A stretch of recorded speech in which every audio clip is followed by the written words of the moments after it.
Okay, so we've just been talking about a bunch of things, but you want to riff with me today on about personality types. We love this. I know. And I love how comics are like experts in this because they're such observers. They're always like noticing. Well, they make fun of all personality types without even maybe they totally know. Or they totally know. Right. They actually have a personality type underground club where they really study the profiles and act like they don't know. Yeah. But yeah. So today I'm going to talk about, well, there's so many assessments out there. So can I just first, I'm going to talk about 7 myths that, I'm sure there's other myths, but these are Sunday's 7 myths. You ready? Yeah. I think that often come up around personality These are the types. 7 life-changing myths. That's right. Thank you very much. much. The others are just kind of little myths. They're little myths. These are the big myths. Myths that you is never a hard knew. word to say. It is. It kind of is. Mm-hmm. Myths. Okay, now I'm going to overthink it. What is your favorite personality type? I'm not type. I didn't mean that. What is your favorite personality test? Do you have a favorite? My favorite personality test. Gosh. You sounded really not interested when you just said that. I'm a terrible person at like, what's your favorite ice cream flavor? What would you like to think? That's right. I did the wrong thing to you. You did. How about you don't know my personality type. That was so rude. Ready? Let me try that again.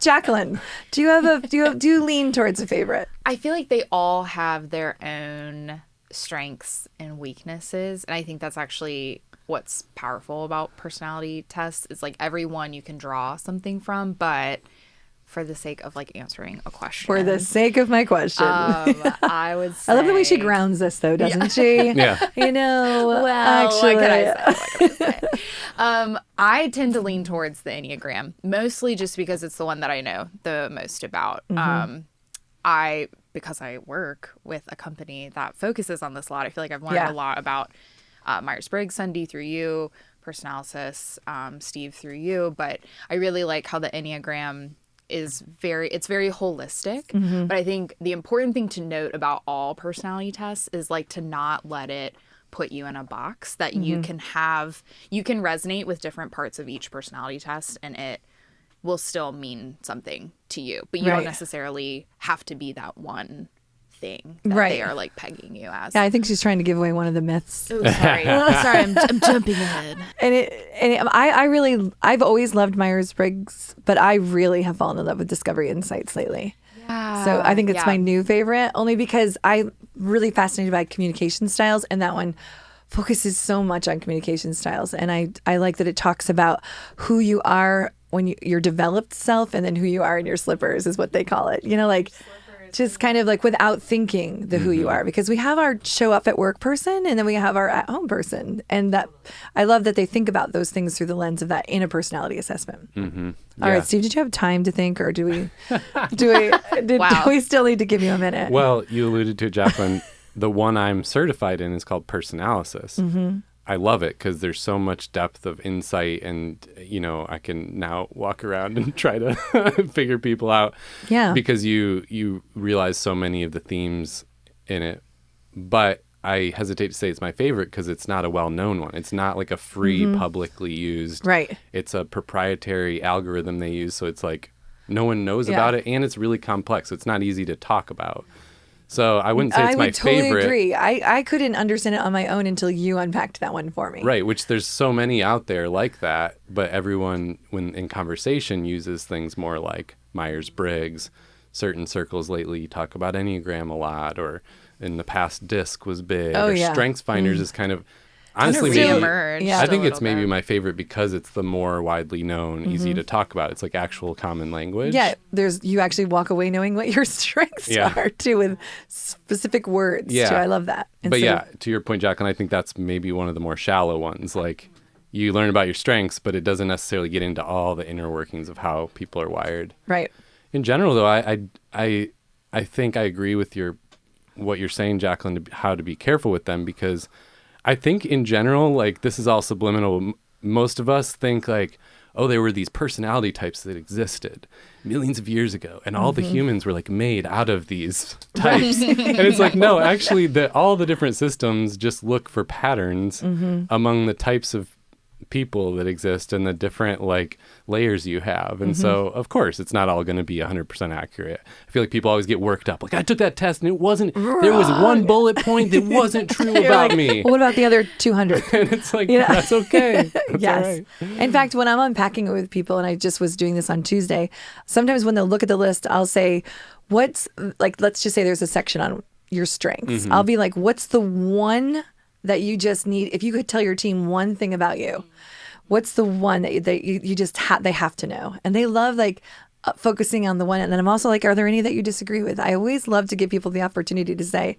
because the truth is it's a generalization. There's no way a generalization can get you, Jacqueline, perfectly right or you perfectly right. Yeah. It's just a generalization. Yeah. And I think that's Why so do people important. love them so much? Oh my God. I feel like it's love or hate. That's what's so interesting too. Oh, well, and I feel like that depends on your personality Totally. type, Some people are right? like, do not. They're like, don't put me in a box. Oh yeah. And it's Oh, like, yeah. okay, settle down. Okay. Yeah. Just like, you're going to be fine. We're just trying to understand you. Like, truly, I feel like personality tests and personality types just help us, like, make sense of each other, right? Yeah. It gives us language that I, Jacqueline, can better understand you, Sunday. But I feel like in the world we live in, people, I think, really enjoy operating in extremes. So when you're in the middle on something, it's like, well, what do we do? What do we do with that? How do we make sense of all this information that we're learning? Yeah, you guys know that. Sometimes I talk about, so I have 5 kids. You guys know that, but for podcasters, there's 5 of them out there.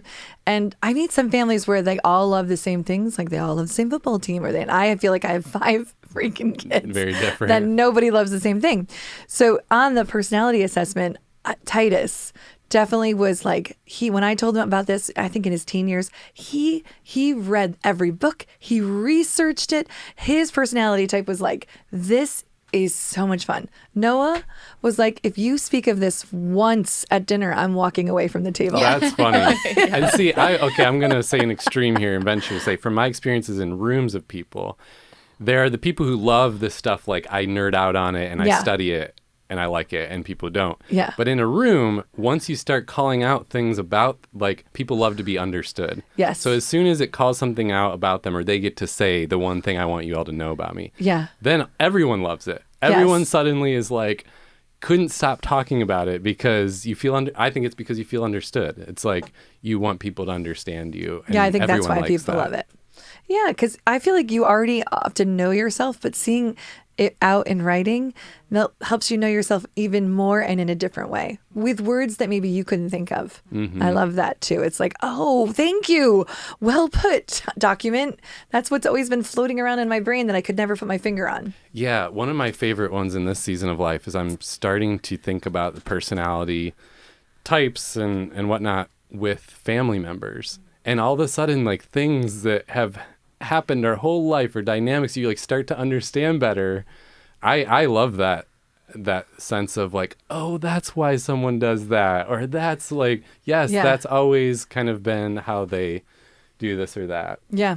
All right, let's jump into the first one. And I really feel free to chime in on ones that you think of, but these are the 7 that in general I've noticed that people, number 1 is your personality type defines your success in certain types of jobs. I thought I would mention that one because it's not true. Like, you'd be surprised. Now, there's sometimes what I notice, like, if you'll what's the book? What Type Am I? The Myers-Briggs one has one, like, where it talks there's a whole book on, like, here's the personality type, and these are typical jobs that Right. people. It's sometimes a guidance, but it should never be used as a you will or will not be successful relative to what you came out as. In fact, there's a documentary you sent to us where there was was it a lawsuit or a conversation, but it was not good, where this one company basically said, in order to get this role, you have to be this certain personality type. And that. Yeah. And the one I've kind of heard the most just in people's conversations is whatever typing system you're talking about, there's usually one that's more the type A, like decisive, action-oriented, a little more like loud and bold type of person. And the assumption, I think it's starting to change, but for many years the assumption was like, oh, that's the executive, that's the leader, like the person who rises up and gets promoted is the person who's that's like that. Those, and it's actually quite the opposite statistically. Yeah, because I think often what they think of is extroverts are the the top of the chain. And what we find is there's also a ton of successful introverts out there who are the leaders. So absolutely. Also, that actually brings me to the point of when people say, so I've had some people come into my office when I had one. Now it's a virtual one. Yeah. And they would feel as though the results just really didn't match up with them. And so that's the reason I'll have a conversation with people about that. I'm like, okay, that's fair. And sometimes I'll actually just push it aside because you can tell they're like a little pissed, you know? This is why it's so important to understand that it's a psychological test. It's not scientific. That means you can answer however you want to, and the results can change relative to what mood you're in, what your setting was that day. And so often that is the case, that it's basically what you think of yourself. So that's not 100% accurate. Right. So I think that's worth mentioning, which is why I don't think a certain type can define the success of a job, because you can trick things. And how do you feel when you're filling out an assessment for a job? You're like a nervous wreck. Yeah. You're trying to figure out what they want you to say sometimes. Exactly. You're almost always trying to present yourself in what they are looking for. Yeah. So that's a myth. I feel like many people with all different personality types, it's really about how you show up, how aware you are of yourself and the surroundings, and do you work on yourself? I'll make a note there that I've noticed in working with different assessments over the years, I do think some of the better ones, they plan for that better. There are certain systems that are not just looking at your answers to the question, which you can game. Right. But they're also, or sometimes mainly, looking for how you decide to answer the question. And they ask the same questions in different ways, and there's different things that they can do to kind of negate like what your actual answer was. So I've noticed that some of the better assessments that are more consistent. Well, like take for instance, if you take the certified Myers-Briggs one, like if a certified instructor, it's 96 questions. Yeah, it's long. It's because they ask it over and over and over and over and over again in different ways. If you take the free one, 16 personalities, it's like 20 or 15 questions. So there's a difference. Yeah, of how much self-awareness you have, how honest you're being, the state you're in. Yeah, absolutely. Absolutely. So number 2 myth is just that your personality type is set in stone. A lot of times people think that this is it is it forever. This is who I am. And really it's not at all. To me, what is set in stone sometimes is the awareness that the conversation, that the personality assessment brought to you. And then as you evolve over time, you might retake it years later and potentially the results change. Which is why, by the way, I love the Discovery one. Discovery Insights? Yeah, because it actually will try to distinguish the skills you've worked on versus the like when I'm not thinking at all. Yeah. Yeah. So like, can your personality type change based on the work you've done? Like, how does that work? Yeah. And I'm not going to actually, because I feel like there's going to be psychologists who listen to this and call us and say, no, because if you read articles, there's very differing opinions on whether or not they're like, no, you're a 7 for life on the Enneagram. Or some people really believe that that's your core forever. And then others believe like, oh no, it can flex and change over time. So my own opinion, is that okay? Yeah. My own opinion is that I always try to get people to think about themselves in their 20s. Like what personality test I took in my 20s versus now the age I'm at. The letters have changed. The numbers have changed. Because I've developed myself in so many ways, especially around organization. That's actually the one I would say. However, when I reflect back at myself in my 20s, or I reflect back at myself, this is the state I love to use, on vacation. I often really am the first. So on Myers-Briggs, I come up as an ENFP. On vacation, I am a true blue ENFP. In results at work, many times I've come out as a J. Because very close, by the way, not a huge J, but enough because I have 5 kids. I've had a career. I'm very organized. I don't like to be surprised all the time. Now I like to plan for things like that. But if I don't have to, I don't want to. Yeah. So that's, I guess, what I just mean by the set in stone. It's not set in stone because we develop. Right. Well, that brings out an interesting point that some personality systems are a little more focused on behaviors and some are a little more focused on like inner motives. And so Very true. I wouldn't disagree with you on it, but I Yeah. have a different take. Being Well, certified. already I feel differently there's a different take I'm feeling already from your statement there. Yeah. So like I primarily use personalysis, and it's got some similarities to DISC if people are familiar with that, but there's a lot more depth. And what I like about it is they don't say, hey, this is who you are. You are a number 3 and you're always that. Mm-hmm. They put it in 3 different boxes that represent different parts of your life, because I think that's a little more true to life. Like, you are different in different types of scenarios. And so the 3 are kind of around your passions, around your needs, and around your communication. Mm-hmm. And what tends, like statistically, they've studied it over decades, and they've found that what tends to happen is those first 2, the passions and the needs, stay consistent from birth to death, pretty much, unless you've had like massive brain trauma. Mm-hmm. But the middle one, the communication style, does change a lot, which is a little more in the vein of what you're talking about. So I don't disagree, because you're talking more about the behavioral stuff. You're right. Like that, of course, changes all kinds. I mean, especially if you're working on yourself, it changes a lot, or based on certain like experiences you've had. Yeah, absolutely. I love that, though. The motivations don't change. And that's why on vacation, I'm still always who I am. You're not motivated at work. You're motivated on vacation. No, I am motivated at work, and I am not motivated on vacation. I don't want to do anything. Depends what we're talking about. Right. Mm-hmm. Yep. Yeah.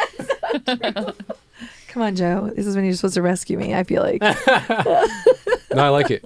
Joe is silent. He's silent. Jacqueline, you talked about your passion for Enneagram. Mm-hmm. Do you have any like thoughts on what we were just talking about related to that? Yeah, honestly, I relate a lot to what you're saying, Steve, as far as like with the Enneagram. A lot of the understanding of the Enneagram is also understanding where you move to when you're stressed or when you feel secure, or in other words, like when you're maybe in a healthy place versus a place where you're leaning on things to help you get through a really stressful time. So one time I heard this described as like you're climbing a tree, and if you grab a higher branch, you're climbing higher, and that's helping you succeed and gain strength. And if you have to grab a lower branch, it doesn't mean that you're failing. It just means you need to back up a little bit and find security in where you're going. So you'll lean on other parts to help you move through the stressful part of climbing the tree, if that makes sense. I'm tracking with you. I think that is a helpful like visual. Yeah. That it's not necessarily about good or bad. So when you're moving in these areas, security and stress, it helps you decide what you need to lean on in order to move through a particular situation. So I would say the Enneagram, I feel like, is most helpful when you're working through different areas of your life. So I would say different maybe from DISC or Myers-Briggs. I feel like those tend to be helpful professionally. I'm not saying that the Enneagram isn't helpful professionally, because it is, but I think the Enneagram helps you think through more interpersonally in your relationships. Mm-hmm. Like, I have found that people find the most value in the Enneagram when they're working through friendships, marriage, relationships at work too, I think. But all in all, it helps you move through the different parts of your life, which, as I'm saying that, I recognize how like squishy that sounds, which is probably why I feel like a lot of people, I think there's a lot of misconceptions about the Enneagram, and a lot of people struggle with it because it is very fluid. And I think if you don't know yourself very well, like I actually think it takes a lot of like understanding. Like I studied it for like 5 or 6 years before I really felt like I understood what my number is. But like nobody wants to do that, right? Like you want to take a test and like be done. So anyways. That's like, I said something to another coach yesterday. It was like, and everyone thinks it's this or that. And it's like, no, it's this and that. Yeah. And she just started laughing. She's like, yeah, that's a very coach thing to say, Steve. Like, I know. This and We that. say Like, that that's but so it is, the world. because it's not an elimination. No, we're just not. Yeah.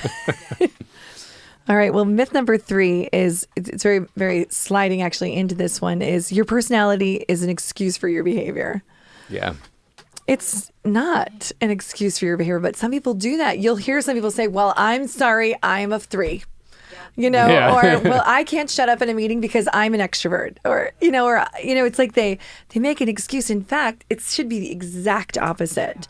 It should be like, oh my gosh, I see why. Okay, so for example, and you've heard me say this before, like I could be a squirrel, and also another one described as an ENFP on the spectrum that I am sometimes is like I'm a butterfly that gets just like, like very distracted by things, and but then I come back on course, but I really do have those moments. But that can also be a weakness. I also start a lot of things and don't finish them.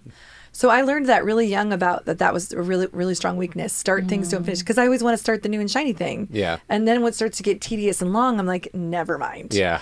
So if you know that about yourself, then do something about it. You actually, to be successful in life, Sunday, actually have to finish things. Right. It's like the point of the awareness is to be able to manage Yeah. yourself better, not to have excuses or to criticize others. Sometimes it's like, Totally oh, well, true. she's such an extrovert. She's such a P. Of course she does that. Yeah. And it's kind of like, That can not feel. Well, that I don't know doesn't that feel that's good really to the helpful person either. either. Yeah. Because then they're feeling typed and labeled as well, and not giving any grace for development. Yeah. grace so, for development. Oh, That's do what we- we're about here at Greenhouse.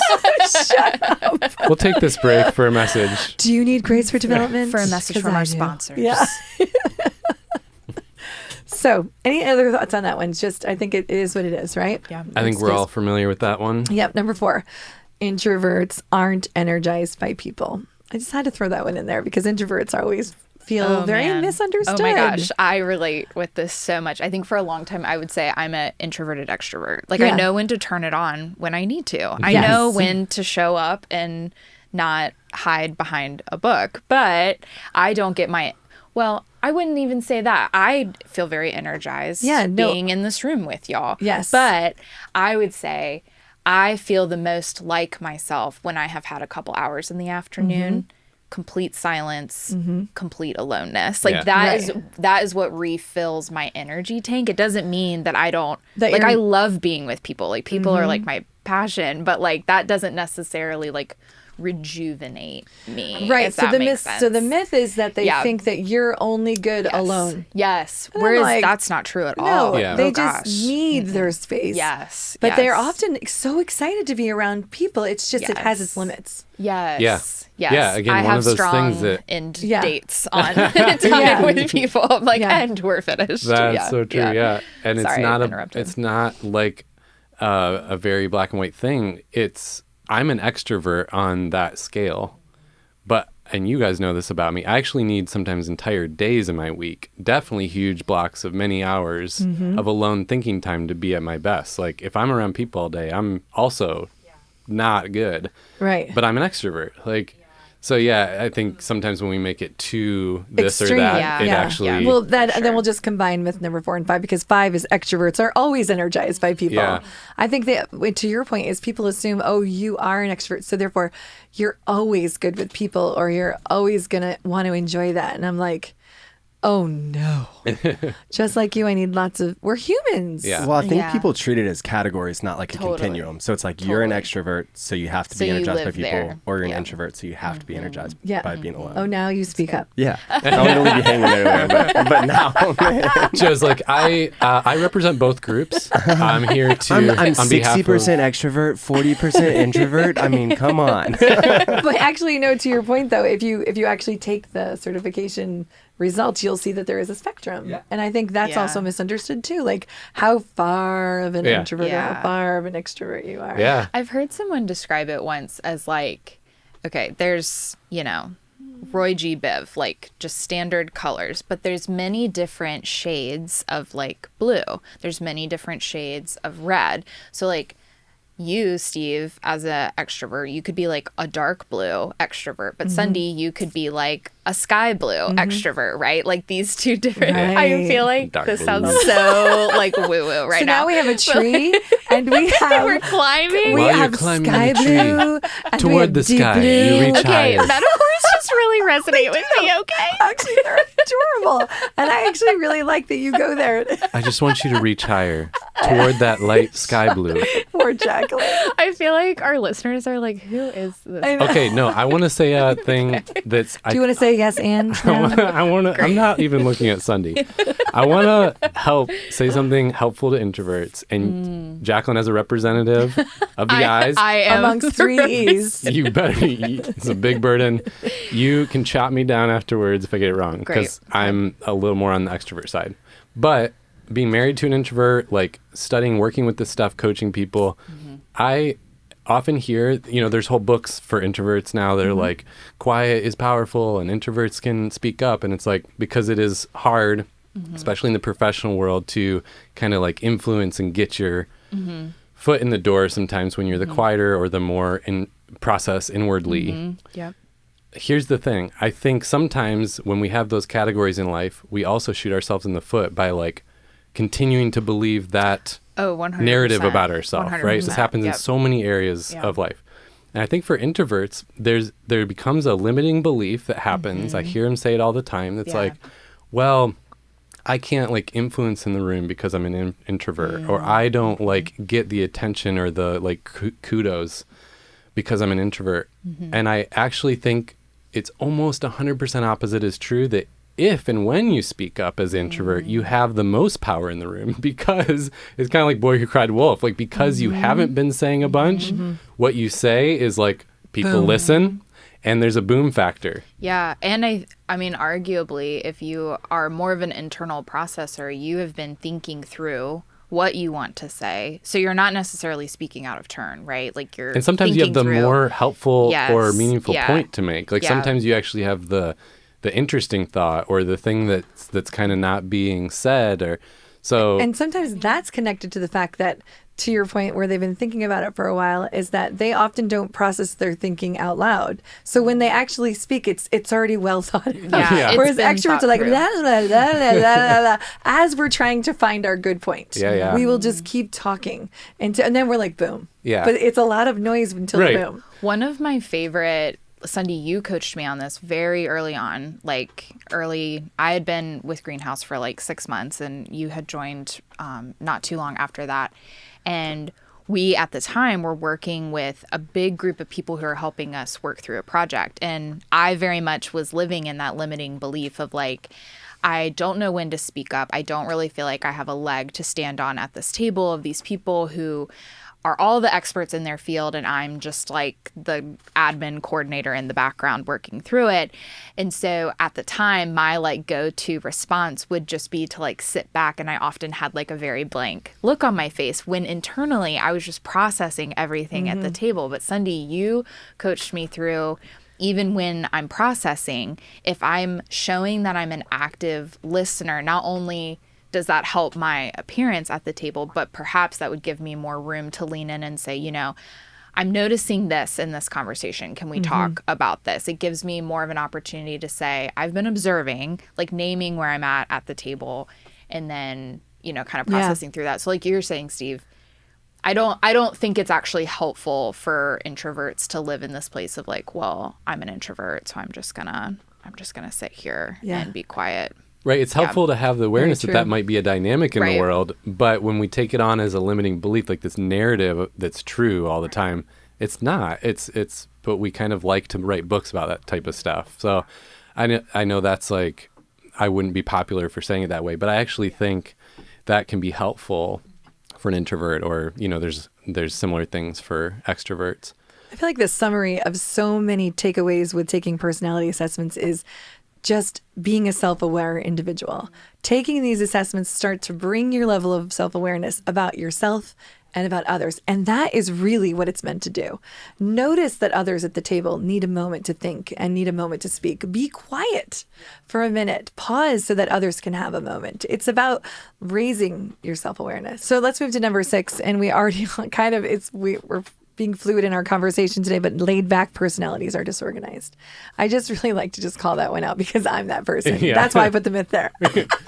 Once again, the big life-changing myth See, for Sunday, subtext for Sunday. So I really do have the typical bucket of a very disorganized person, but like you asked my husband, he's like, I am so organized in so many things, and in my house, very organized, and like, so and also I meet a lot of the opposite, where the letter or the type might be that they fall into the organized bucket and they're not organized. So I think that sometimes the buckets of organization are too heavily dependent on certain numbers or certain letters. Yeah. And it's almost like, I think it's just a little bit, any thoughts on that? Just the personality type doesn't always guarantee the sense of organization. Yeah. My mind goes straight to artists. I think you have like a whole spectrum of artists. Some are extremely disorganized, and that's actually like how they do what they do. And some are like everything is in its exact place. So true. And you could take any. It's like if they're a neat artist or they're a messy artist, right? And yeah.